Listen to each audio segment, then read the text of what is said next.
Qu'est-ce que l'assertivité commerciale et comment en tirer profit dans l'entretien commercial pour être plus performant au quotidien? C'est ce que nous allons voir dans cette vidéo. Avant, si ça n'est pas déjà fait, eh bien cliquez ci-dessous pour vous abonner à la chaîne et sur la petite cloche pour recevoir une notification à chaque nouvelle publication.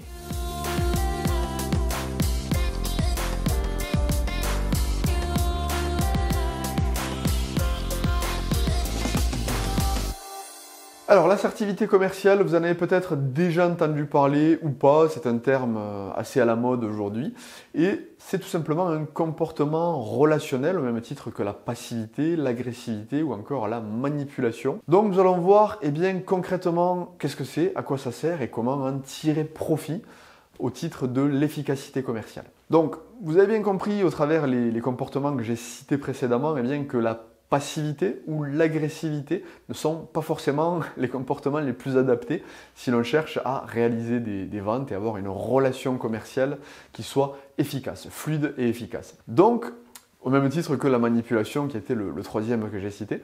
Donc, comment se comporter, comment arriver à mieux communiquer et comment développer la relation commerciale? Tout simplement en adoptant l'assertivité commerciale et je vais vous donner 3 conseils pour mettre ça en œuvre. Alors l'assertivité commerciale, c'est un mode de communication qui permet de s'affirmer tout en respectant l'autre et donc son territoire. Donc le premier conseil, c'est effectivement d'arriver à s'affirmer sans générer d'hostilité et sans générer de friction auprès de ses interlocuteurs.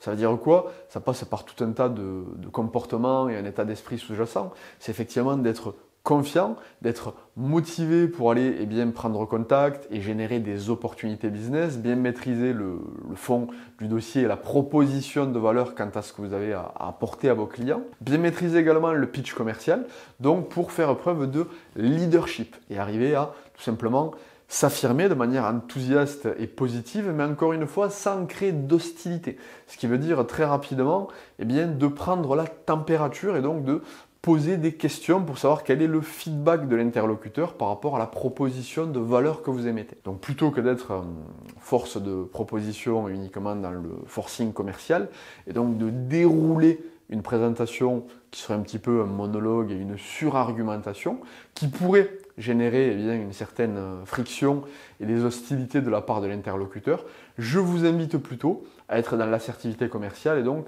dans la co-construction, donc c'est-à-dire à dérouler votre pitch sous un format court et percutant. Je vous renvoie à d'autres vidéos que j'ai tournées sur le sujet, et notamment sur l'élévateur pitch commercial. Et ensuite, terminez votre élévateur pitch commercial par une question ouverte qui invite votre interlocuteur à se positionner pour savoir qu'est-ce qu'il en pense, si oui ou non il est intéressé. Et donc, être dans la communication. Dans les deux sens. Alors, deuxième conseil pour faire preuve d'assertivité commerciale et que ça soit bénéfique au titre des entretiens commerciaux, ça passe par être proactif vis-à-vis des points bloquants. Donc, être proactif, ça veut dire quoi? Ça veut dire effectivement, comme on l'a vu précédemment, faire preuve de leadership et driver l'entretien commercial, tout en laissant un espace suffisant à son interlocuteur. Mais comme il existe différentes natures et différents profils, différents comportements vis-à-vis des clients, et donc pour en citer 3 que vous pourrez retrouver dans d'autres vidéos, on a les postures de coopération, les postures de réticence ou d'indifférence. Et donc, pour arriver à naviguer entre guillemets avec ces 3 types de profils, il faudra être proactif et il faudra avoir cette capacité à présenter commercialement quelle est l'opportunité, mais également aller chercher le feedback avec des clients qui sont peut-être en posture de réticence ou d'indifférence et qui n'ont pas compris quelle est la valeur ajoutée de ce que vous avez à proposer ou quel est l'intérêt de mobiliser du temps pour écouter ce que vous avez à proposer. Donc, avoir cette capacité à présenter, poser des questions pour recueillir du feedback et également, s'il n'y a pas ou peu de réaction, partager de l'information, partager des données factuelles, des statistiques choc, de la preuve sociale, où il y a bien d'autres techniques, mais partager de l'information à valeur ajoutée pour faire réagir l'interlocuteur. Et donc être proactif dans la communication pour faire en sorte de faire bouger les lignes et d'obtenir des réactions, des retours positif ou négatif de la part de l'interlocuteur, mais essayez d'obtenir de l'information, faire sortir des lapins du chapeau, éventuellement des objections pour pouvoir les traiter. Pourquoi? Parce que si on n'a pas ces ces objections qui ont été verbalisées et qu'on reste, si son interlocuteur, entre guillemets, reste avec des objections qui sont intellectualisées, qui ne sont pas verbalisées, on n'aura pas accès aux réactions et donc on ne pourra pas avancer, on restera sur des points de blocage tacites qui vont nous empêcher de passer au stade supérieur et donc d'avancer dans le cycle de vente vers une conclusion de la vente. Donc voilà, être proactif, ça passe par poser des questions, challenger l'interlocuteur, aller chercher du feedback et parfois déranger un petit peu, comme vous l'avez compris, mais c'est vital pour pouvoir faire preuve d'assertivité commerciale et donc être performant commercialement. Troisième conseil pour faire preuve d'assertivité commerciale et pour gagner en performance, ça va être d'avoir un comportement qui est orienté solution. Donc, on l'a vu au début quand je vous ai partagé les comportements de passivité, d'agressivité, de manipulation.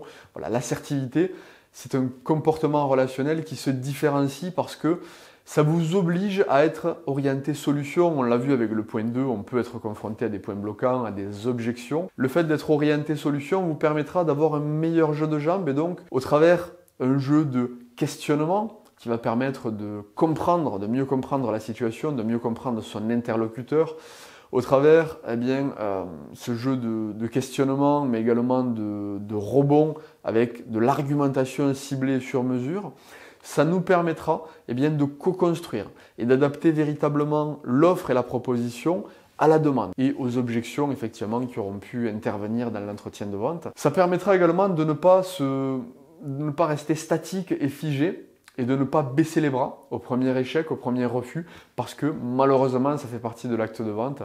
J'ai tendance à dire que la vente commence quand le client dit non ou émet des objections.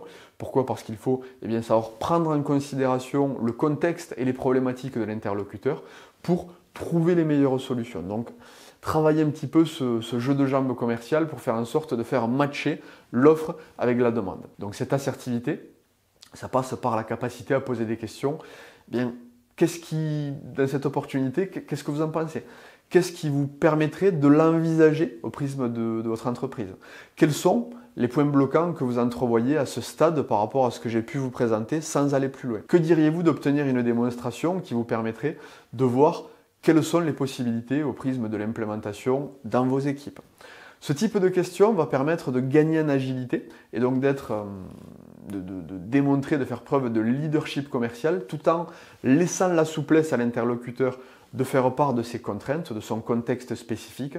Et donc, ça nous permettra de mieux nous synchroniser, de mieux recalibrer la proposition pour pouvoir matcher et augmenter le taux de concrétisation et donc le taux de closing. Voilà les 3 conseils que je peux vous donner pour faire preuve et pour gagner en assertivité commerciale. Si cette vidéo vous a plu et que vous souhaitez aller plus loin, cliquez sur le i comme info pour télécharger le guide PDF des 8 piliers de l'efficacité commerciale. Ça vous permettra, en plus de l'assertivité commerciale, d'avoir un meilleur jeu de jambes sur l'intégralité des étapes de l'acte de vente. Si la vidéo vous a plu, vous pouvez cliquer également sur j'aime et partager cette vidéo avec vos collègues, avec vos équipes commerciales. Je vous dis à très bientôt dans une prochaine vidéo.